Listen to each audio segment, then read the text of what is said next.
provavelmente é o sociólogo mais famoso do mundo, tendo aparecido inclusive no filme Deadpool 2.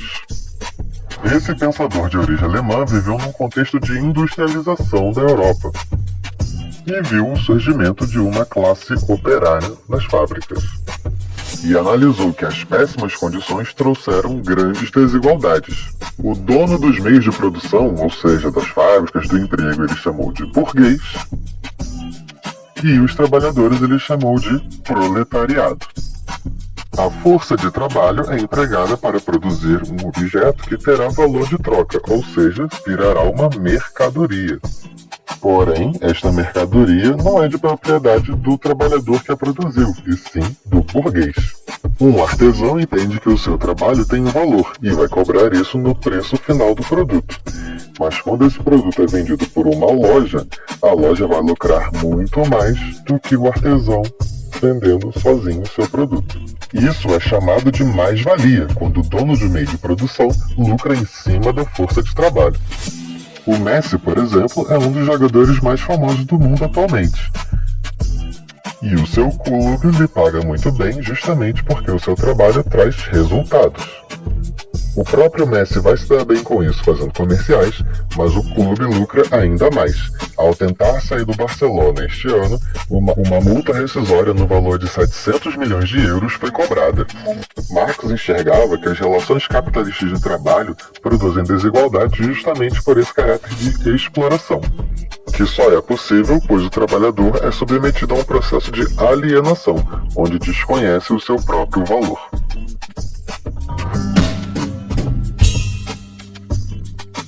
Em resumo, Karl Marx denunciou a exploração da mão de obra pelos burgueses donos do meio de produção, seja porque ficam com a mercadoria produzida, seja porque lucram em cima da mais-valia, num processo que aliena o proletariado e aprofunda as desigualdades sociais. E com isso encerramos o vídeo de hoje. Se achar necessário, reveja. Continue estudando e pesquisando sobre o assunto e até a próxima.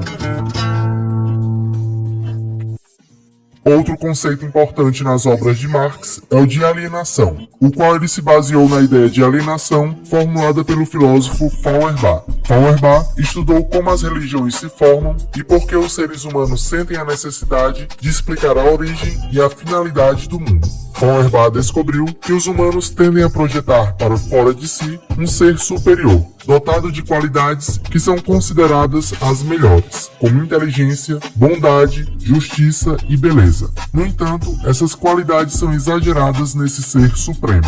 Ele é visto como conhecedor de tudo e capaz de fazer tudo. Com o tempo, as pessoas esquecem que criaram esse ser e passam a acreditar que foi ele quem as criou e as governa. Elas começam a adorá-lo, cultuá-lo e temê-lo. Para Feuerbach, quando as pessoas não se reconhecem no ser que elas mesmas criaram, elas se alienam. Marx amplia essa análise para abranger a alienação nas relações sociais e econômicas, especialmente no contexto do trabalho. Para Marx, a alienação é uma consequência do sistema capitalista, no qual os trabalhadores são explorados e privados do controle sobre sua própria produção e dos benefícios resultantes dela. Marx dizia que os humanos ignoram que são os criadores da sociedade, da política, da cultura e agentes da história, e acabam acreditando que a sociedade foi instituída por vontade e obra dos deuses, ou pela força cega das leis da natureza, em vez de perceberem que são eles próprios que, em condições históricas determinadas, criam as instituições sociais, como família, relações de produção e de trabalho, relações de troca, linguagem oral, linguagem escrita, escola, religião, artes, ciências, filosofia, etc., e as instituições políticas, como leis, direitos, deveres, tribunais, Estado, exército, impostos, etc. A alienação ocorre em diferentes níveis. Primeiro, os trabalhadores são separados dos meios de produção, como fábricas e máquinas, que pertencem aos proprietários capitalistas. Isso significa que os trabalhadores não têm controle sobre as condições de trabalho ou sobre o que é produzido, apenas têm a falsa impressão de que controlam essas coisas. Além disso, os trabalhadores também são alienados do processo de trabalho em si. Principalmente na época de Marx, os donos de fábricas dividiam o processo de produção em pequenas tarefas para cada trabalhador. Com isso, podiam produzir mais, já que cada trabalhador se especializaria em um trabalho específico na linha de produção. Contudo, isso tornou a vida dos trabalhadores ainda mais entediante, pois eram forçados a realizar ações repetitivas o tempo todo. Os trabalhadores não viam todo o processo de produção, e em vez de serem criativos, eles ficavam esgotados e transformavam-se em engrenagens de uma peça gigantesca do maquinário que só existia para fazer os proprietários enriquecerem ainda mais. É como se eles de fato não fossem humanos, mas apenas estômagos que precisavam ser alimentados para manter a linha de produção em andamento, e os capitalistas ganhando mais lucro.